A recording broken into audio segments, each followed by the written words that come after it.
Hello, my name is Connor. And I'm Jason. And you are listening to the Amazed and Perplexed podcast.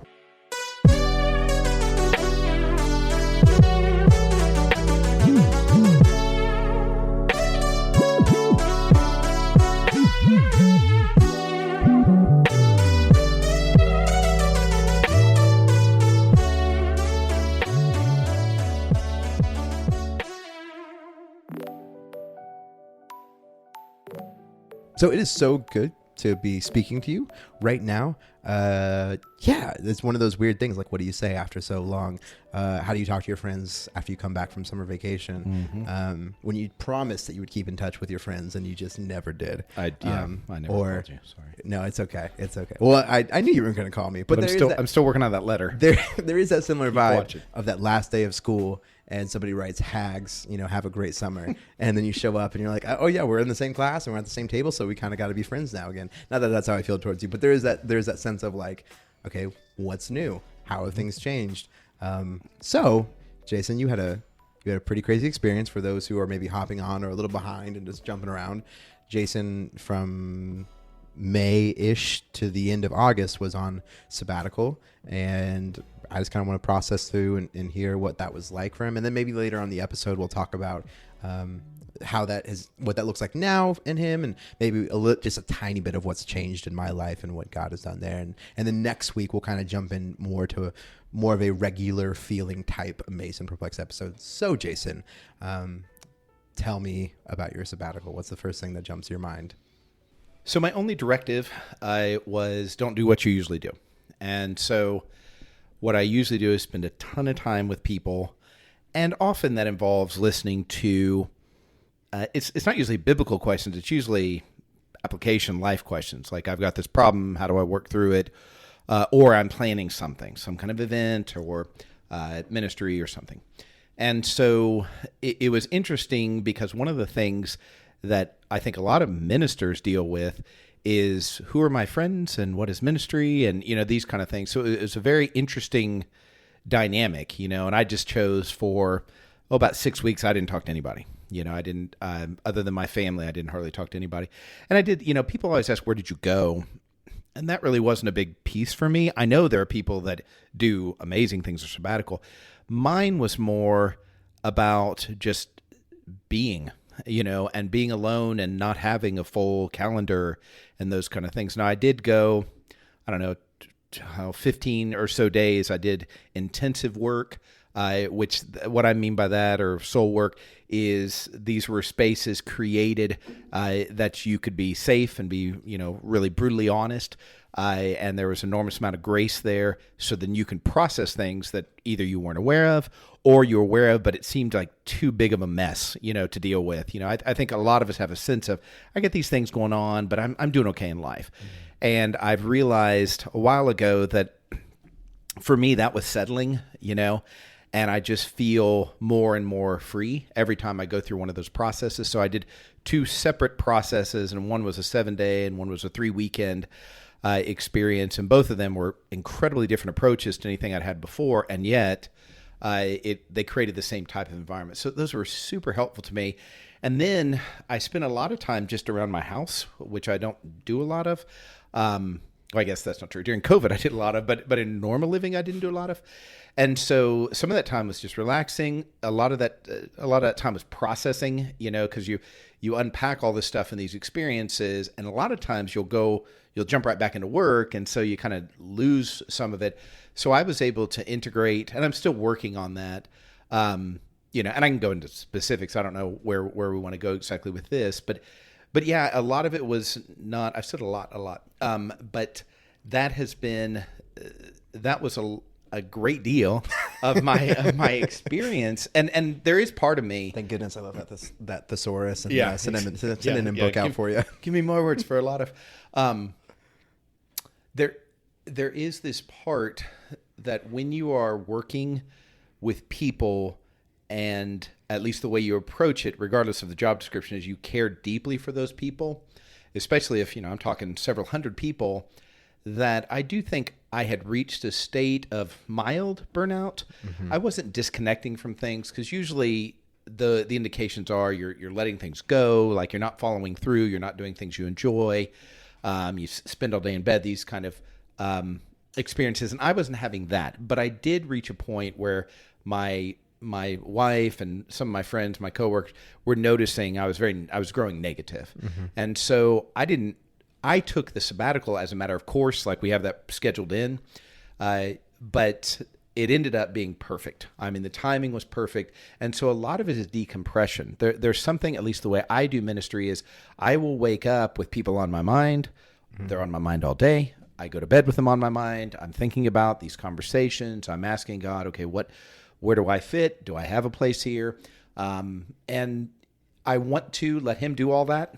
Yeah. But I carry some of it, And so to be able to really disconnect, man, it was a huge blessing. Huge blessing. So I want to kind of drill down on two things. One, I don't know why this is striking me now, but I would love to have seen like your job description when you got hired at Memorial, and does it look anything like what you described there? Just such a complete, like, I didn't hear like I didn't hear you talk at all about, you're planning for a class or planning for a sermon. It was all just focused around people. And I think that's beautiful. I think it's the way it should. But it's so fascinating to me. This is kind of jumping into my second observation is, so when you've left, like, so if you've ever left a church or a pastor has left a church or you've had like a youth minister leave, it's one of those shocking things that somebody is so involved in your life, is such a critical part of it, and then all of a sudden just drops completely. And oftentimes, and I know it's the case for me when I got fired, suddenly all these relationships, right, that were, the biggest deal are just, ghost in a moment. And that wasn't necessarily the case for you because like you knew you're going to come back and you knew it wasn't forever. But I am just so fascinated for you, for somebody, who like when you were thinking about how do I get away from my job, it wasn't, this was part of it, but it wasn't focused on how do I get away from my planning and my organizations? How do I get away from this, I don't know how to phrase it because it sounds like we can't get away from being people-centric, but how do you get away from being so invested and so involved and so in the weeds and be able to pull yourself back so you can take a breath and observe and learn and be able to, do all those cool things you got to do. I guess my question in all of that is, how has that affected how you reintegrate yourself into these people's lives, right? Because like if you leave a church, there's not a point where you come back 3 months later and are immediately in their lives unless you get hired by them. And so this is a really unique thing because this is such a massive part. So yeah, what are your thoughts on this, basically the sudden like massive pause on most of your serious relationships to now the resuming? Actually, I'm going to ask you first what it was like to stop. What were your feelings about stopping? And then now, what are your feelings about resuming? So what are your feelings about stopping? Yeah, about stopping, I felt cruel. And I felt it was the one thing that was clear I needed to do. Yeah. Because it's almost impossible for the way I'm wired to listen to something and not become integrated so I went on sabbatical on a Sunday and I got an immediate call on a Sunday and in my mind, I was like, I'm going to wait until Wednesday to go on sabbatical. That's what happened because a crisis came up with people I love. Yeah. And I was uniquely placed. And so I thought I'm going to do this. But then within those 3 days, I got 3 other calls from a couple of people I never talked to. Like they live in other states and I value them greatly. And I had to write them back and say, hey, I'm not doing this, And it was really good for me. Terry Rush, who was the preacher that preceded me at Memorial, he told me of a time where he got really sick years and years ago. And he was scared to death that the church was going to fall apart. And it went on for, I think, weeks that he just couldn't be involved in anything. And he came back and realized, oh, everything's fine. And I believed that. I believed that to be true of me. I believe I could disappear and the church would be fine. And if I did disappear and the church wasn't fine, then is it really the church? Mm-hmm. And so... isn't that the ironic part of how so many people build churches, is that the mark of you doing a good job is that you are less valuable? And that's such a massive thing about the kingdom, is that is so contrary to how every other job and how even most churches value their ministers, value even the people, like even the people serving in their churches who aren't paid. Like I would love to see that on a job description. In 5 years, we would love for you to be less valuable to us than you are right now. You're right. And yeah, you're right. To put that in a word, you usually try to become irreplaceable so that you feel safe and you feel secure and you're like, I wouldn't get fired. So on one hand, I feel as safe as I've ever felt in any job ever, including when I was on sabbatical, which I think is just what a huge kudos to Memorial Drive Church of Christ and their leadership. But yeah, to really move, it's one thing to think it, it's another thing to do it. So to refuse calls, to refuse text. And after those first few days, like once it was established in everybody's mind, nobody contacted me. I should have tested you. I should have. Yes. I should have been like, Hannah's going into labor. Like, she's not pregnant. So much has changed. But yeah, it was, and there were moments where I'm like, does anybody care? Crosses your mind. One time, so there was several funerals that happened during parts of my sabbatical, and I chose to attend those. And this one I showed up at, and it's pre, and most of the time you're going around greeting.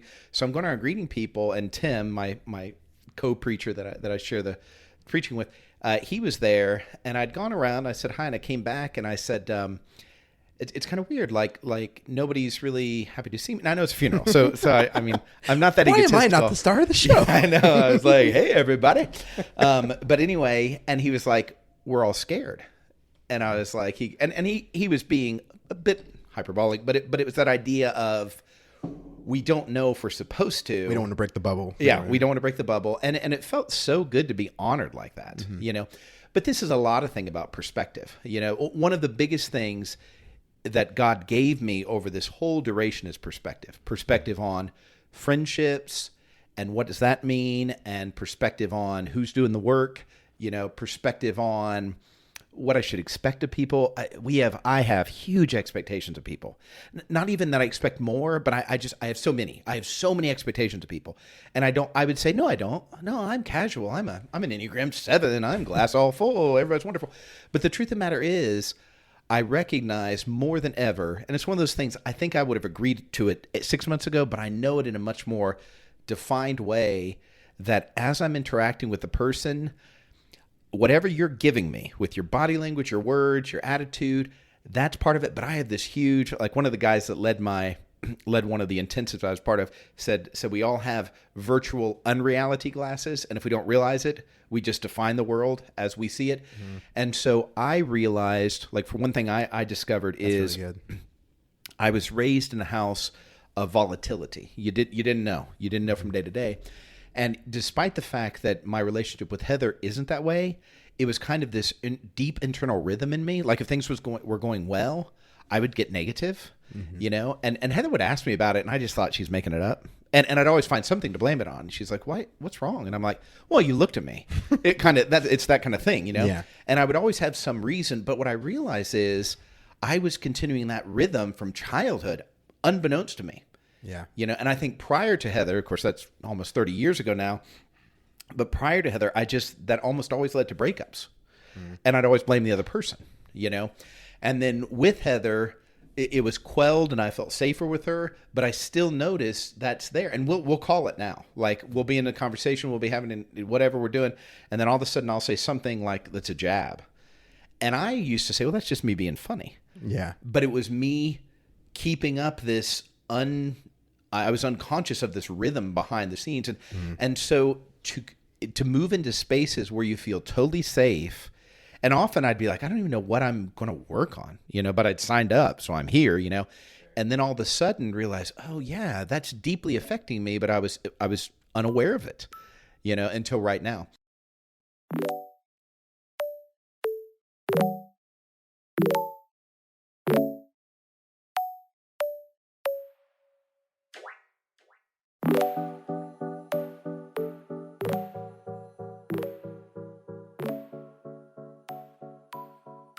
And so that has been really a big deal. So, yeah, I've got examples. But so the phrase "virtual unreality glasses" that's fantastic. That's like blowing my mind. That's so good.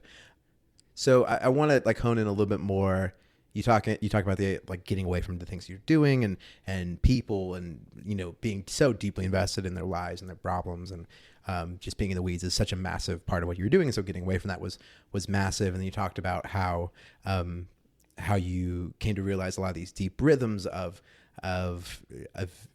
relying on unrest, relying on there being this volatility. How did you see, just in the aspect of like, of no longer, of basically the only people in your life being your family, did you see your desire for that rhythm or your subconscious wanting to continue? Did you see that increasing? Like, how did that play out for you to like, not that you have it all solved now, but how did that play out for you?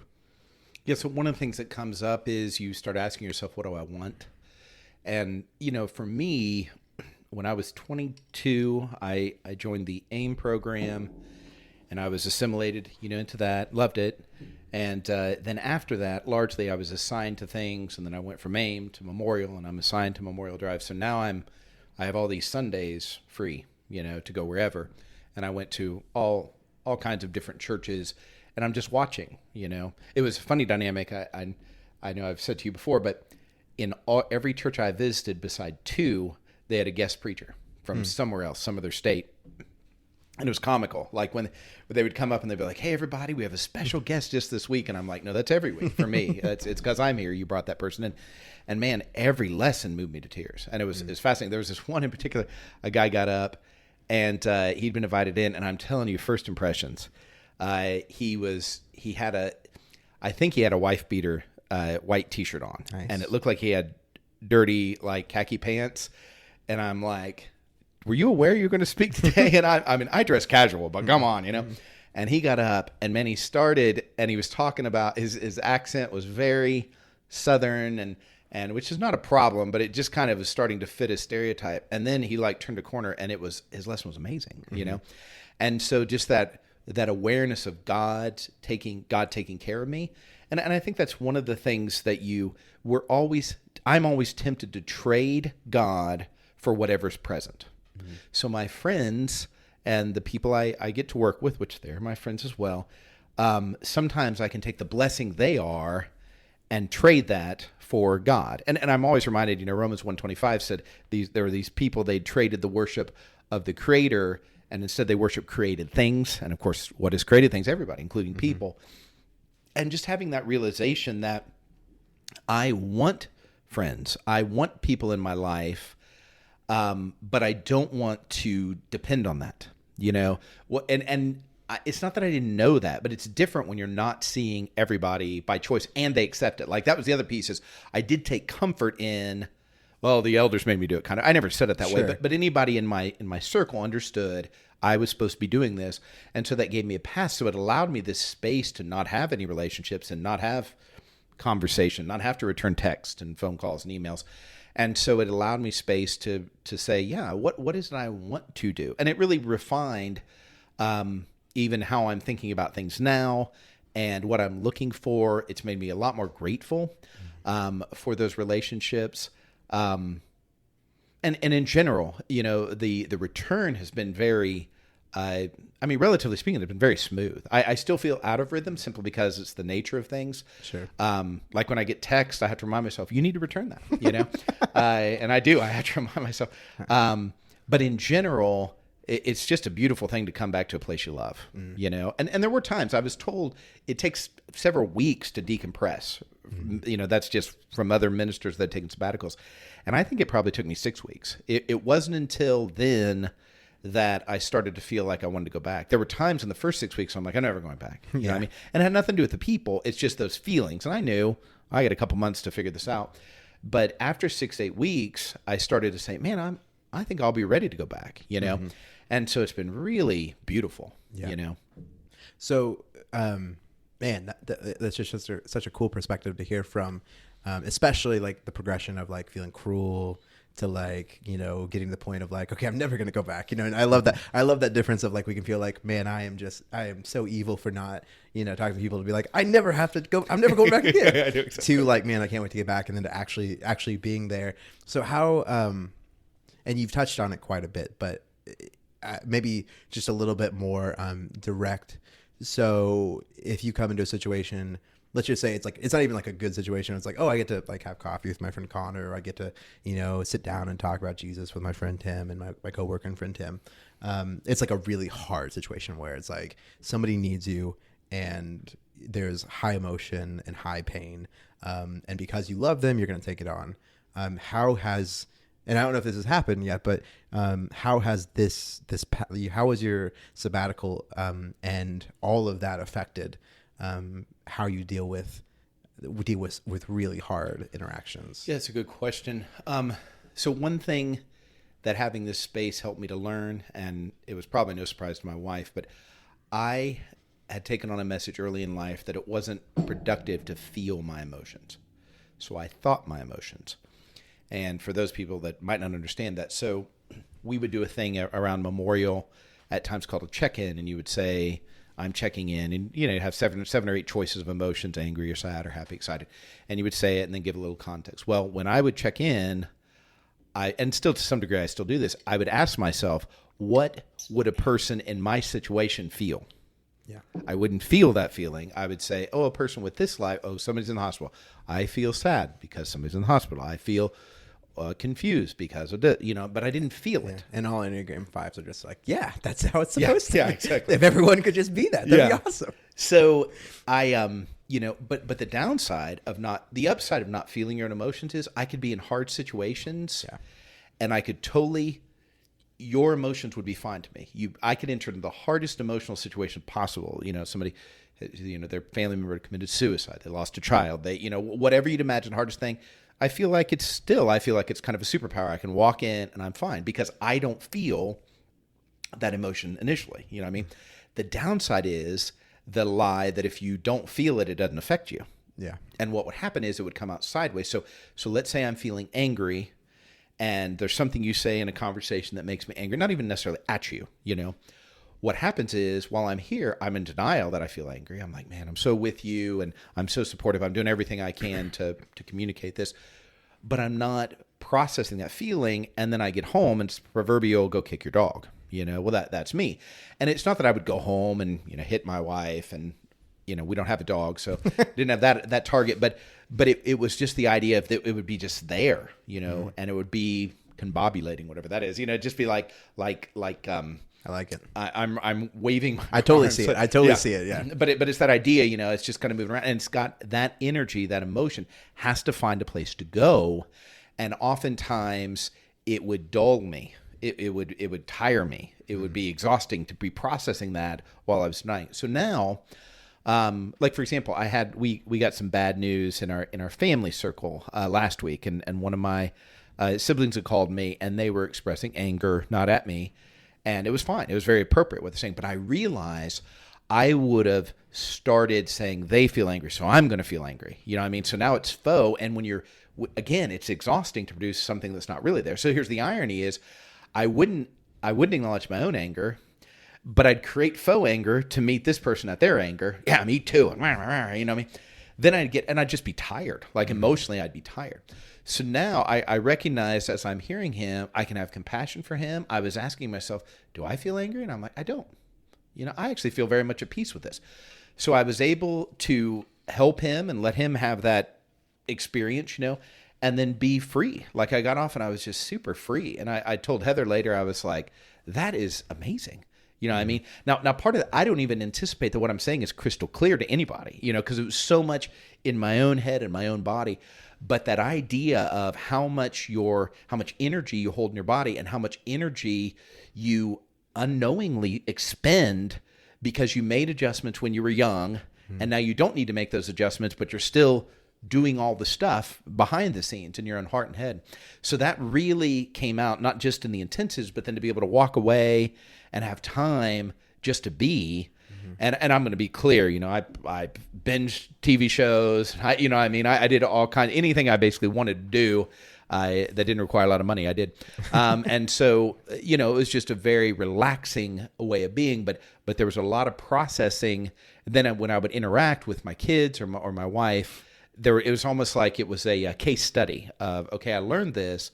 How is this showing up? And I'm fortunate because my wife, and sometimes it drives me crazy, but she's very direct, and so but without being unkind. And so it was very helpful to say, okay, here's what I'm experiencing. How is this? But that virtual and reality, there are a lot of times I'm like, okay, so I'm gathering you're mad at me.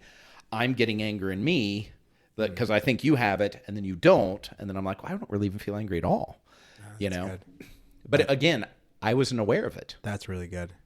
Yeah, just touching on that last piece. I still just, as we've been talking, I've been paying close attention, but I've just been thinking about the ramifications of the unreality glasses and realize that's such a helpful term for me, because like, I mean, I go through life thinking all the time like, how are they not seeing, like how are they not seeing the reality of the situation? And of course, like I could break it down if somebody asked me a question like, okay, well, I know that like they have their experiences that affect how they view things, and I have my experiences, yada yada yada. But having that visual image is so revealing and so helpful for me. And so yeah, I'm just really thankful that you got this time. I think it's so amazing. I was thinking a lot towards the beginning of your sabbatical, or maybe we talked about this a little bit towards the very end, towards one of the last episodes. But man, I love when churches get to do this for their pastors, but I would just love, I just think it'd be so cool if churches could do this for other people in their congregation. Somebody's, they're taking a break. They found a new job, and the accountant is burned out, and like, what would it look like for a church to be like, hey, we're going to help you out for the next month. And like, we want you to be able to, binge TV shows, and want you to be able to go and do the, I think about how amazing would it be, for not even just our preachers and our ministers, but just anybody. I had the opportunity this summer, not the opportunity because it sounds horrible. My daughter needed me to be on FMLA for my job. And so I was away from work for about a month, which was the first time, it was the longest I've been away from work since maybe I was 17 or 18 years old. So that's like 9 years. And it was really fascinating because it wasn't like I had stuff I had to do. Like I was actively caring for my daughter and actively taking care of her. But like all my rhythms were disrupted, and all the ways of doing things were changed and different and odd.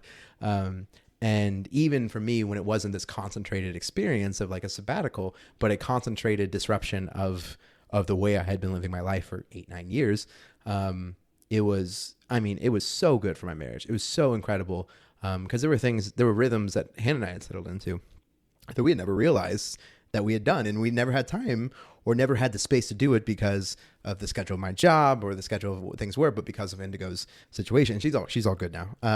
Because of Indigo's situation, it just allowed us to have so much more concentrated time together, and some of Indigo's issues just really brought to head other things in our marriage and in our life. And I've been incredibly struck by we spend so much, preachers and ministers and churches spend so much time coming up with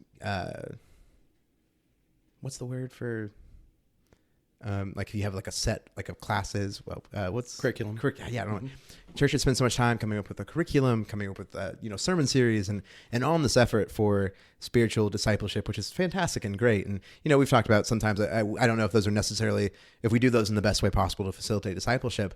But I've also wondered, what would in Acts we see the church is sharing everything and they're doing everything together and they have all these crazy things. Like, what would it look like if we were able to pool our resources to be able to help the young mother who has been buried up to her eyeballs and 3 kids under the age of 5, and be able to give her a month away, where a church rallied around to care for her kids in a way that you going through that made me realize, like, man, what could it look like if we had that mindset that sabbaticals could not just be for preachers and ministers, but even for the whole body.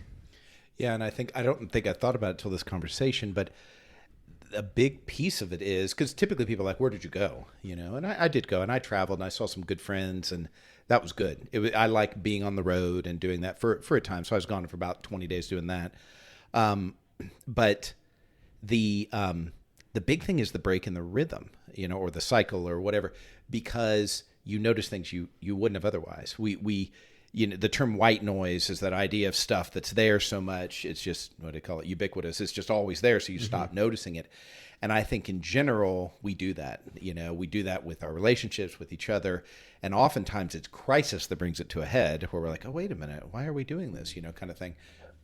So I do think, and I know people, if we had the opportunity to give people before the crisis, and we had like the opportunity to give people the space before the crisis, how impactful could that be? Yeah, exactly. And the reverberating effects of that. Yeah, it is fascinating.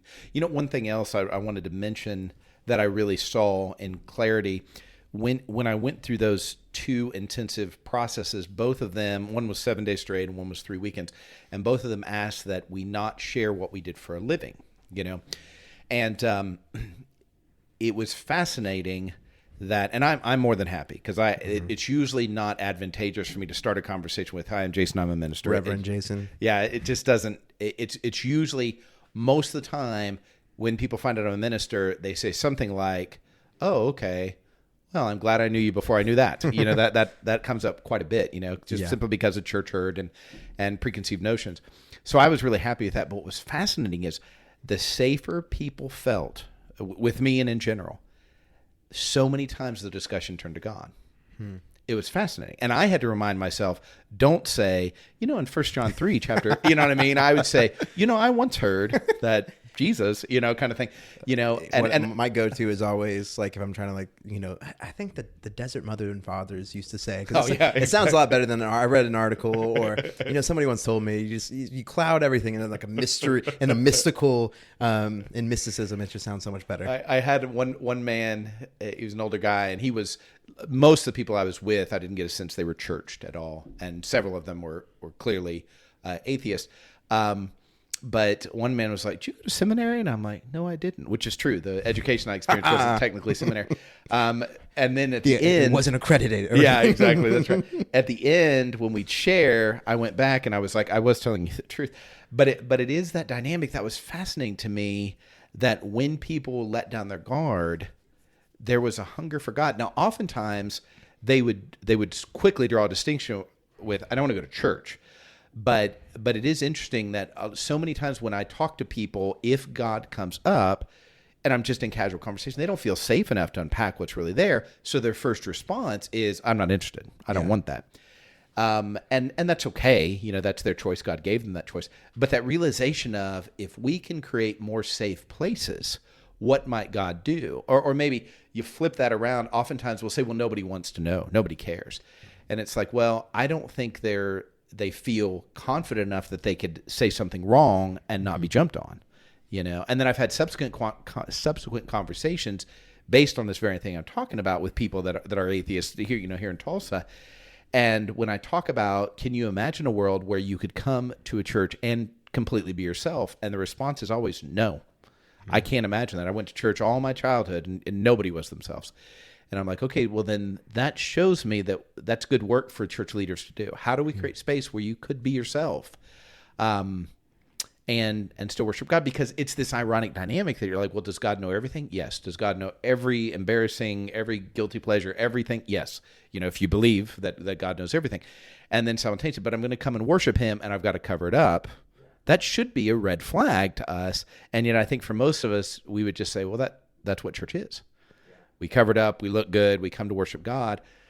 But I'm like, if the main focus, if He knows us, but we're pretending like we're not that, if you apply that in a relationship, if every time around my wife I hid who I was, we would call that a dysfunctional and problematic relationship.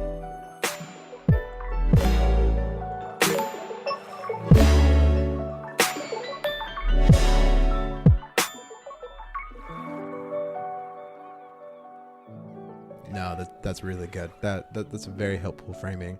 I often think, it's one of those things churches will often talk about. Like, there's so much trauma for people getting up on a Sunday morning and going to church. There's so much trauma and there's so much history there. I often just think, I'm like, man, if the culture and society is telling you that, like you would never tell a trauma victim, being like, well, what you like, you had a really traumatic situation. I'm trying not to I'm trying to think of something too specific, but something relative enough. You'd be like, oh, you had a really traumatic situation at the pool or whatever. You need to dive headfirst in the pool as many times maybe our grandfathers would have told us that. Right. But no trained person would be like, okay, I know exactly what you do. No prep. I know exactly what you need to do. No preparing, no anything. Into the deep end, headfirst as many times as you possibly can. Mm-hmm. And I just wonder, is the church's dedication to the Sunday morning experience, one, I think we're very clear that it's become an idol for so many people. But if there was something else about the church experience that was not as like big or as we would hold up as like, so, and we knew it was so clearly holding people back from seeking and questioning and wondering and wanting to be around people to ask questions and understand them and be known, would we be as reluctant to try something new? And if the world and the culture are telling you, like, I can't do a Sunday morning, I just can't do it. I can't go hear the guy speak and sing and do the whole bread and wine thing. I can't do it. That doesn't mean we forsake the gathering, but maybe we do need to forsake the thing that has caused all this trauma, and at least in one way or the other. You know, what that looks like individually, I have no idea. But it is, I know for so many people, it is galling for someone to experience the sort of trauma they've experienced on a Sunday morning for their entire life, and to be like, well, you just need to experience a new Sunday morning thing. And there's a kind of truth to that. But you can't get somebody there. Like that's years of work. That's years of progress down the road. Not that like getting somebody to church on a Sunday morning is the be all end all. But yeah, I've spent so much time thinking about, church hurt is so ubiquitous and it's so real, and it exists, and it's a very real reality for me. And I get anxious Sunday mornings, even though I get anxious, and sometimes I don't feel comfortable, because of what I've experienced.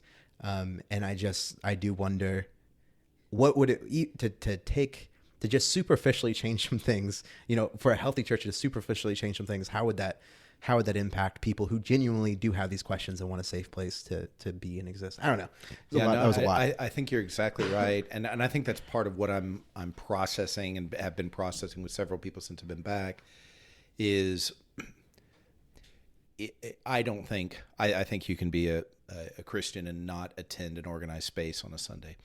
And yet that undercuts, you know, my role.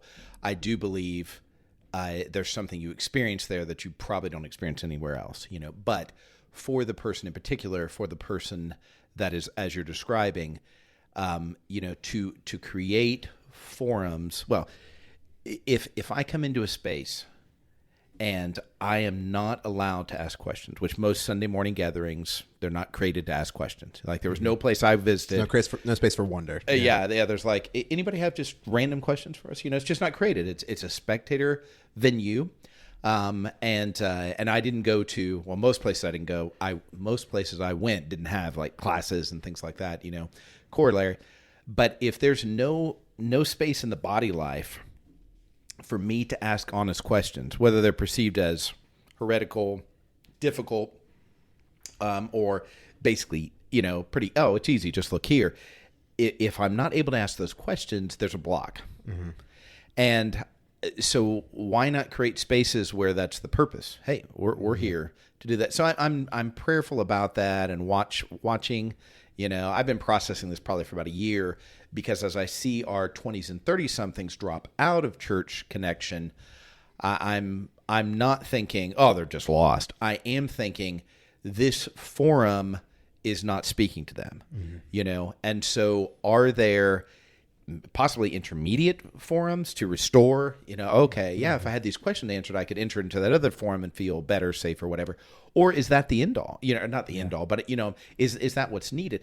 This, and I know we've said this many times, I feel like, but there's no service presented in the New Testament that looks like what we do on Sunday mornings. There's never a time where they're like, and here's what you do. And God knows how to order something, you know, even the ark, it was minimal, but he said, here's what I want this to be. And the tabernacle, and I mean, goodness sake, the law and the temple, he knows how to order things. And then everything we do on Sunday mornings is backhanded information from letters. We're piecing it together, and we piece a little bit of this, a little bit of that, and we tend to piece based on our history, our experience, and our preference. And it's like, and that's not evil, but can we not pretend that that's God-given? Like God said, and thou shalt have a Sunday morning, and it will start at this time and end at that time, and here's all the, you know, parts to play.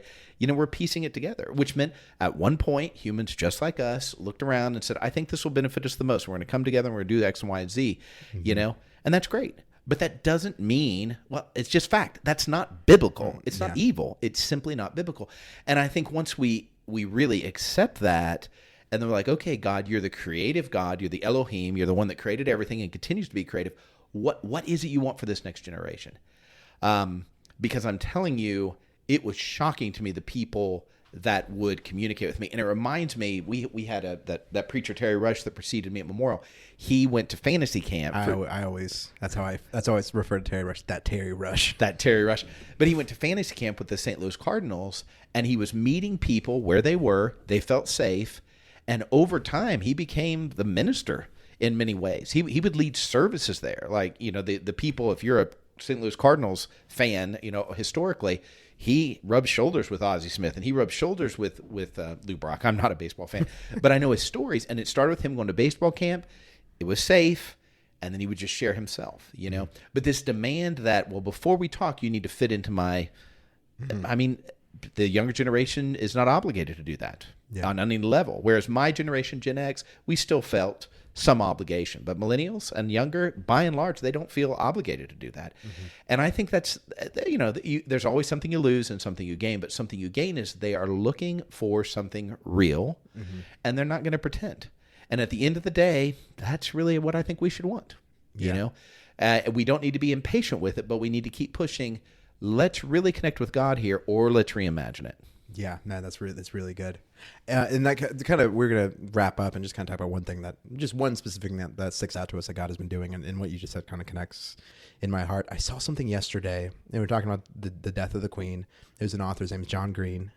He wrote like The Fault in Our Stars, whatever, and he had a video, and he was talking about how, if you think about it in the perspective of the Queen, there's basically like 4 lifetimes ago that the Reformation happened. And you think about like how many lifetimes it's been since, the death of Christ and all these things.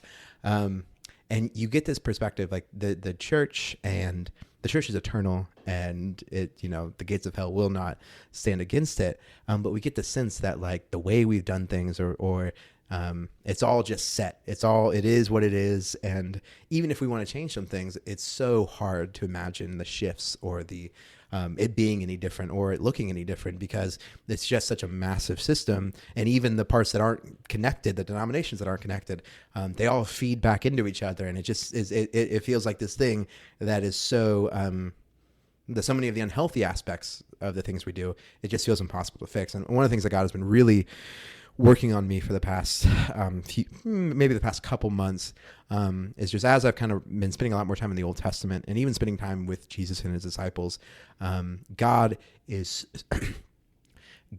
so much more convinced. God is so much more concerned with his people taking the next step than his people arriving.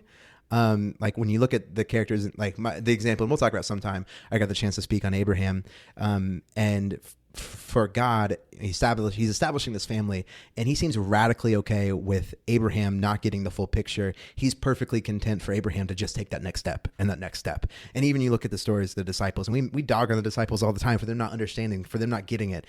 And we ask the question, how does Jesus just not say, stop in a moment and be like, look at Peter in the eyes and be like, you realize that just because you are a Jew, that does not mean you're better than the Gentile or any of it, or how you realize, I'm telling you, I'm going to die. Like, repeat to me the words, Jesus, you are going to die. And Jesus seems radically okay with his disciples just taking one step back and one step forward. And God seems, even you go back to the story, God seems radically okay with the kingdom of God coming to bear small steps at a time.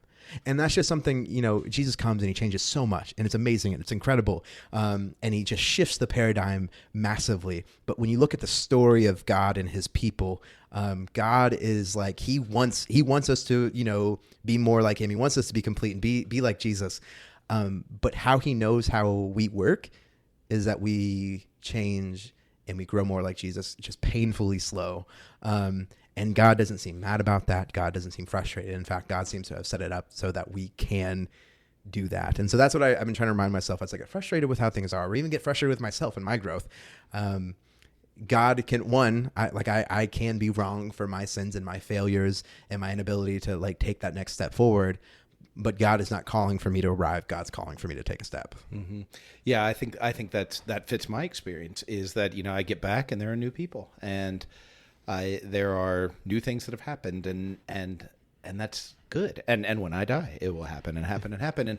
And that's the thing, is any blessing that God gives me, I am tempted to worship that blessing at the cost of not worshiping God and not trusting in God. And that includes my skill and my programming and my whatever success, however you'd measure that. and that dynamic of recognizing he could have recorded these stories. He could have recorded any story he wanted. He recorded these stories in this way with their inadequacy pretty much front and center throughout. And yet, man, look at these big, what we would consider victories, but in no case did the person have any real pre-planning. Most of the time they're as shocked as everybody else when it goes well, and he does that. I mean, he goes out of his way to do that. And the assumption that, well, if what I'm doing is not going well, then maybe I need to And the answer is, it's belief. I mean, and it's so, I don't know. It's almost so cliche. We look over like, well, belief plus, 10 years of training, and I'm like, well, I'm not anti-training, but even with the training, if you don't believe, the training won't amount to anything. Your effort won't amount to anything. That fact is saying, okay, God, I've got this moment. It's the only moment I have. I'm going to believe you now, and then believe you in the next, and believe you in the next. And that's what leads to his power. That is, I think for many Christians, that feels way too small. I have to have this big idea and these kind of things. And if you have a big idea, fantastic, but it's the same thing. Do you believe in God? Do you believe that God is who he says he is? And the power of believing that that's what matters, not belief plus these 10 things I do. Yeah, that's good. Yeah, do you believe that God can move just as powerfully in me being a slightly more faithful husband and a slightly more faithful dad and a slightly better accountant? Or what do I believe that that God, if that's how God is working and the Spirit is moving in me, that is just as meaningful, just as important as what I perceive to be a big step. And that's such we've talked about that sort of thing all the time, but until you live it in a new way each time you live it, it doesn't hit it as close to home. So this is a very long episode. I don't know if this will end up being a 2-parter, if we'll cut in half, but if you made it this far, especially if I just released it as one whole episode, kudos to you. You must really have missed our voices, or at least one of our voices. Don't let us know which one. And so we're really excited again to see what God does with this, where we go, what exactly it looks like. We're not 100% sure yet. We've received some questions in the past few months from people who emailed in using the website, and we'll go over those questions at a certain point. And we have some other ideas for maybe not strictly exactly like how we've done Amazed and Perplexed, but if you have any thoughts or ideas or things you've really missed about Amazed and Perplexed that you would love for us to if you're like, don't change it one bit, just keep doing Jesus stories, or just never say the word Jesus. Well, we'll probably say the word Jesus again. Just give us some feedback. Let us know what you want this new chapter of Amazed and Perplexed to look like, and I guess if we have 0 listens, we'll know that will be the answer for what the next chapter of Amazed and Perplexed needs to look like. Outstanding. Grace, peace, and love.